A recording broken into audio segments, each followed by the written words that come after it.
Peggy 3.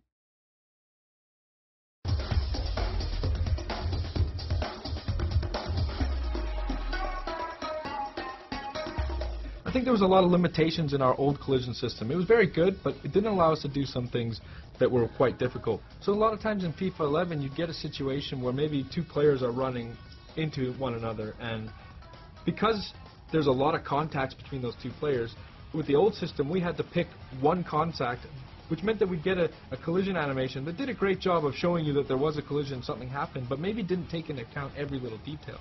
With this year's engine, what you see is when those two players come together, we're resolving for every single collision that happens, and we're really able to preserve the momentum a lot better in the interactions between players.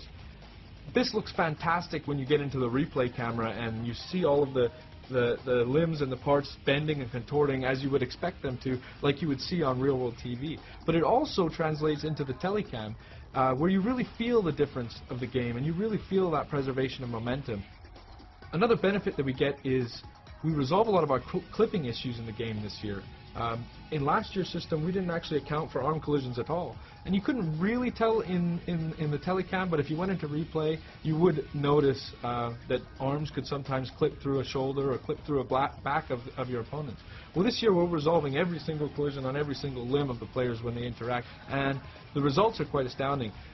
One, you don't actually get the level of clipping that you got in last year's game, but two, you get tons of variety.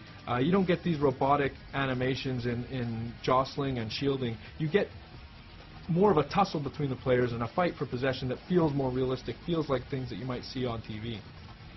To illustrate the point about the variety we get, I want to talk about contextual dribble turns. And what this is using the left stick, you could beat a player last year by maybe taking just a 45-degree dribble turn. But sometimes when you would do that, maybe you'd knock the ball by him and that player would stick out a leg trying to tackle you or really be in the way of where you're trying to go after the ball has passed him. So when you add this year's engine on top of the contextual dribble turns, what you get is realistic behaviors, realistic things that you would see on television happening in the game. Like, for instance, a player knocking the ball by a defender, he sticks out a leg to tackle and the dribbler tries to jump out of the way, but he gets caught and he goes down. But the way he's trying to jump out of the tackle and the way that his legs bend because he's been caught, it creates another level of variety that we just wouldn't have had in the game last year. Further to that, what you can see now is sometimes a dribbler will knock the ball by a defender using one of these dribble turns, jump out of the way and gets caught, but just slightly, so he takes a small knock. And what you get is a little bit more of resilience from the player to take those small knocks and able to continue on and go after the ball.